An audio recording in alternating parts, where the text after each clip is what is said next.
Den her dessert, den er simpelthen så enkel og nem, at jeg ikke engang gider tage forklæde på. Jeg skal vise dig, hvordan man laver en fuldstændig klassisk creme brûlée. Der er en enkelt lille ekstra detalje i den her, det er, at jeg legerer den her masse op, fordi vi har vanilje i. Og når der er vaniljekorn i, og hvis du ikke legerer din creme brûlée, så kommer de bare til at lægge som sådan en sort askemasse nede i bunden. Vi vil gerne have den til at være over det hele lige fordelt i cremen. Så en creme brûlée, helt klassisk med vanilje. Grunden til at jeg egentlig bare stille alle de her små kopper og kaffekopper og små ramakiner op, det er fordi, at creme brûlée kan man egentlig lave i alle mulige forskellige størrelser. Bare det kan tåle noget varme fra den der brænder, vi skal bruge senere. Så hvis du ikke har de helt originale små creme brûlée skåle, som er flade med et lille øre på hver side, så kan du bruge, hvad du har. Kaffekopper og så videre. Derfor har jeg taget et lille udvalg. Nu skal vi se, hvor meget det kommer til at fylde, når vi er færdige med den i gang. Men lige nu her starter vi bare processen op. Vi skal bruge en gryde. Vi skal koge vores fløde og sukker op med vores vanilje. Og jeg har endda været tilladt mig at være så doven at bruge den vaniljesukker, vi lavede tidligere. Så piskefløde og sukker op i den her. Og så vores vaniljesukker, som er lavet på vaniljekorn og rørsukker, som ligger her og hygger sig. Der kommer jeg bare lige en skefuld i her. Så godt, det er måske lidt meget, en halv skefuld. Så er der i hvert fald korn i. Og det her skal koges op. Jeg tager en skål med over her, fordi i en skål ved siden af, der kommer mine æggeblommer. Det er lidt ligesom, når vi laver vores crème anglaise, altså iscremebase her, hvor man skal legere med æggeblommer. De kan ikke tåle at koge, fordi så koagulerer de. Æggeblommer koagulerer ved 84 grader. Så vi skal have dem i det her varme lage, hældt ind over de her æggeblommer, og så skal de tilbage i gryden, imens vi med en dejskraber rører lidt rundt, til cremen tykner. Det kaldes at legere. Så lige nu går vi bare klar ved at komme æggeblommerne op i en skål. Sådan. Og de ligger klar. 4 blommer til en halv liter fløde. Og nu kan du se, nu koger vores fløde hernede. Og så er processen simpelthen at tage fløden op. Nu kan jeg lige trække den her over, så kan du se, der ligger de 4 blommer. Der sætter jeg mit piskeris ned i. Lige sørger for, at blommerne er gået i stykker her. Og så hælder jeg lidt af lagen i her imens. Og det der sker nu, det er, at jeg varmer forsigtigt blommerne op her. Og når den her fløde, selvom den lige er kogt op, rammer den her kolde skål, så kommer der altså lynhurtigt noget temperatur ud af den, så den er ikke kogende mere. Så officielt siger man, at man tager halvdelen af lagen i her, og så hælder man massen tilbage til det andet. Så nu har blommerne fået den temperatur, så de ikke koagulerer. Nu kommer det tilbage i gryden til det andet. Og i virkeligheden har du lavet din creme brûlée masse nu, men som sagt før, hvis ikke vi legerer nu, altså tykner cremen en lille smule, så sker der det, at alle vaniljekornene bare lægger sig på bunden. Og så prøv bare at se på farven, hvad der sker hernede, når jeg rører rundt i den. Alle vaniljekornene ligger på bunden, prøv at se her. Og så rører rundt her nu. Hvor meget mere mørkt der kommer op, det er måske svært at se i virkeligheden. Men alle vaniljekornene vil gerne lægge sig på bunden, for de er lidt tungere end fløden er.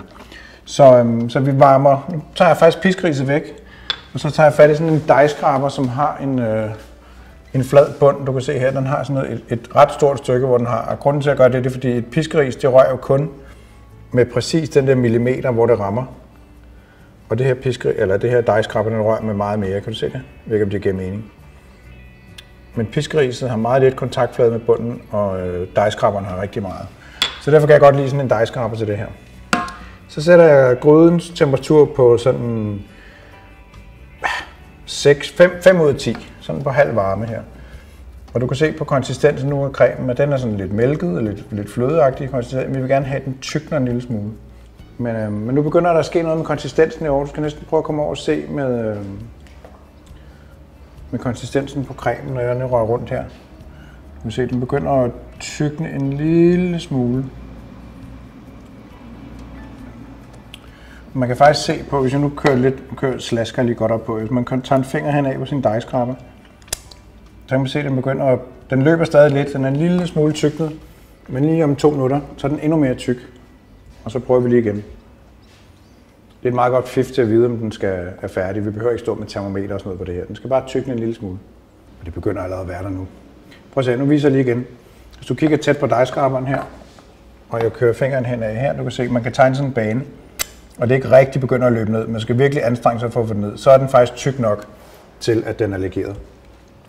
Så jeg slukker for varmen, og så et lille tip, det er, at lige at få sigtet den her. Altså nu er der jo, det er jo hele æg, altså rigtig æg, vi har brugt, det er ikke pasteuriseret. Så jeg plejer faktisk lige at gøre det, at køre den forsigtigt igennem en sigte. Og jeg tager sådan en finmasket sigte som den her, fordi så tager den, hvis der er noget snuld fra vaniljestængerne. Nu er det vaniljekorn, vi har brugt nede i vores sukker, så der kommer ikke til at være noget. Men hvis der havde været en rigtig vaniljestang, så kunne der sætte sig nogle af de der tråde hernede. Så jeg sigter faktisk altid lige min creme brûlée med. Altså skulle der have sat sig en lille smule æggeblom i bunden, jamen så bliver det jo fanget af sigten her, ikke? Så sådan der, som vaniljekornene sidder i cremen, så vil de jo blive, når de bliver bagt. Det vil sige, når du tager en bid af din creme brûlée senere, så er der vanilje hele vejen igennem cremen, og ikke kun nede i bunden. Nå, næste step. Vores bakke. Og nu har vi den her halve liter, og lad os bare lave nogle af hver her, bare for sjov. Sådan her. Kan du se tanken omkring vandet her på? Jeg tager lige en kande til det varme vand her, og så hælder vi det på. Det må gerne være varmt vand fra hanen, så det ikke sløver processen ned her. Du kan prøve at se her. Nu hælder jeg det bare ned her. Det kan godt være, der skal mere på, men vi er interesseret i, at vandet kommer op og dækker cirka halvdelen af de her kopper. Og grunden til, at man bærer i vandbad, det er bare for at skåne det her creme lidt i bunden. Hvis man bærer det bare på luft derinde, så kan det godt sætte sig rigtig hurtigt ud i kanterne. Vi vil gerne have, at den slipper kanten rigtig fint. Nå, men prøv at se her. Nu har vi vores creme brûlée masse her. Jeg hælder det forsigtigt op i her. Lad os starte herover. Lidt i den. Og lidt i den her. Og det er jo det, man kan også vælge at lave dem bitte små, så det er sådan nogle små mini portions creme brûlée. Nu lader jeg den der lidt ekstra høj. Lidt lavt på den der. Men den her nu meget flydende creme, det er lige før jeg skal prøve at vise dig her. Hvis du kommer tæt på, kan du se, når jeg ryster i den her, hvordan det ser ud nede i. Skal du prøve at se. Hvis jeg ryster i den her, kan du se, det er bare sådan en flydende creme. Og så giver vi den lige et kvarters tid, 20 minutter i ovnen, og så prøver vi at gøre det samme igen. Og så skulle den gerne have sat sig som sådan en vælvende, sådan en blævrende væske der. Når den er varm, er den lidt mere blød, end den er, når den er kold. Så ind i ovnen med den her. Sådan.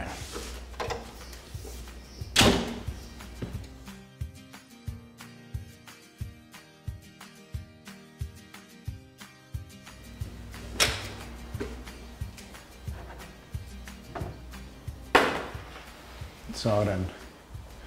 Nu har de fået sådan en god halv time herinde, og de begynder at sætte sig lidt. Det kan godt være lidt svært at vurdere, når de er varme, fordi når de bliver kolde, så stivner de endnu mere. Så jeg kan se på nu de her små bølger her, at den er lidt mere altså den er stadig lidt blævrende, men den er ikke flydende mere. Så det er fint. Nu har æggeblommerne ligesom gjort sit arbejde her og sat sig.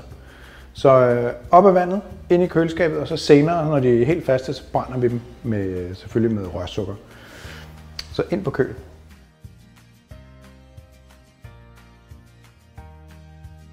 Nu har jeg skiftet tøj igen, fordi creme brûléen, som vi lavede i går, har jeg haft stående i køleskabet hele natten. Og det er både for at få den til at sætte sig rigtig godt, men det er også for at vise dig lidt om, at desserter, der er mange af desserterne, vi laver herinde, sådan nogle, man godt kan lave i god tid. Det vil sige, skal der gæster i morgen, så kan du lave creme brûléen i dag. Så det er rigtig godt, hvis den lige får lov at sætte sig. I virkeligheden skal den bruge en 2-3 timer i køleskabet, så har den egentlig sat sig nok til den, men vi vil gerne have den gennemkold.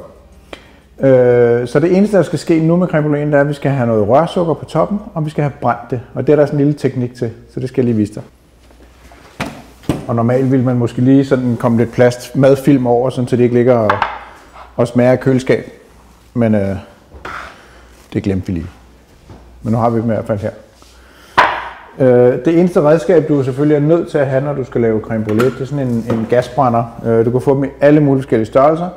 Jeg har den helt store ukrudtsbrænder, jeg bruger til større stykker kød, og så har jeg sådan nogle mindre nogen til creme brûlée. Du kan også få nogle helt bitte små nogen til egentlig også til creme brûlée, men de har dem i handlen alle mulige steder derude. Og den er bare god at have. Både til at tænde op i havepejsen, men også til at brænde de her djævle her. Men prøv at se, vi har noget rørsukker her. Og rørsukkeren er egentlig bare klassisk. Du kan også bruge almindelig sukker, men rørsukker her, det har bare det der klassiske mørke udtryk på den, men det bliver alligevel til karamel nu. Men jeg tror faktisk, jeg vil gøre det, at jeg tager den her over til dig, fordi det er nu, der kommer sådan lidt teknik på, hvordan det er, man gør. Og nu skal jeg vise dig noget. Hvis jeg nu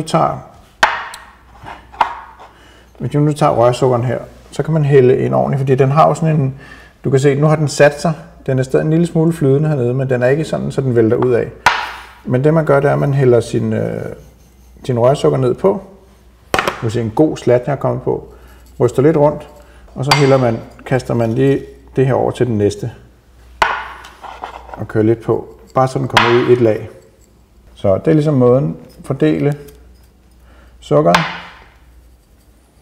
Og den sidste slat her bare i sukkerskålen. Så har du et jævnt lag af din sukker på toppen. Sådan. Og så er det brændetid. Og nogle gange, hvis man har store creme brûléer, jeg kan godt lide, at lige er rent bord her. Hvis man nu har store, brede creme brûléer, så giver det her mere mening, jeg skal til at sige nu. Men ellers med de her små, så betyder det ikke så meget. Men teknikken er lidt, at man starter, man kan sige bagfra her, og så skubber man den vej. Fordi alle de flammer, der rammer ned på, som bliver skudt ud mod bagenden, de vil jo også have noget effekt på det bagerste del af creme brûléen. Men i virkeligheden er det bare at tænde sin gasbrænder. Og så starter man sådan ligesom bagfra, kan man sige, hernede. Og det sætter sig jo lynhurtigt som karamel. Det må ikke gå for stærkt. Men vi skal også sørge for, at der er karamel på det hele. Jeg kan godt se, at der er jo smæk på sådan en som den her.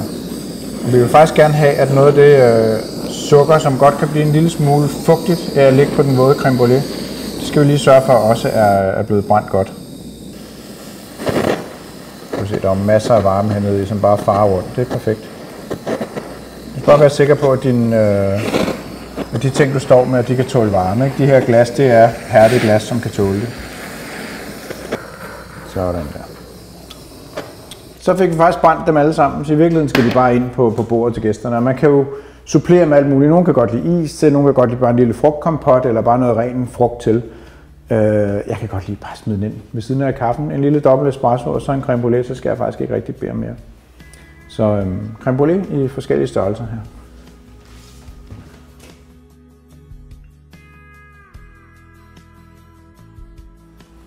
Kaffen er klar. En lille frugt, hvis man har lyst til det. En creme brûlée til hver, eller 2, hvis man nu godt kan spise det. Altså, de skal bare ind, som de er. De kan tåle at stå længe. Men prøv at se her. Nu ved jeg ikke, hvilken en der er bedst. Måske den her, kan du se. Men prøv at høre.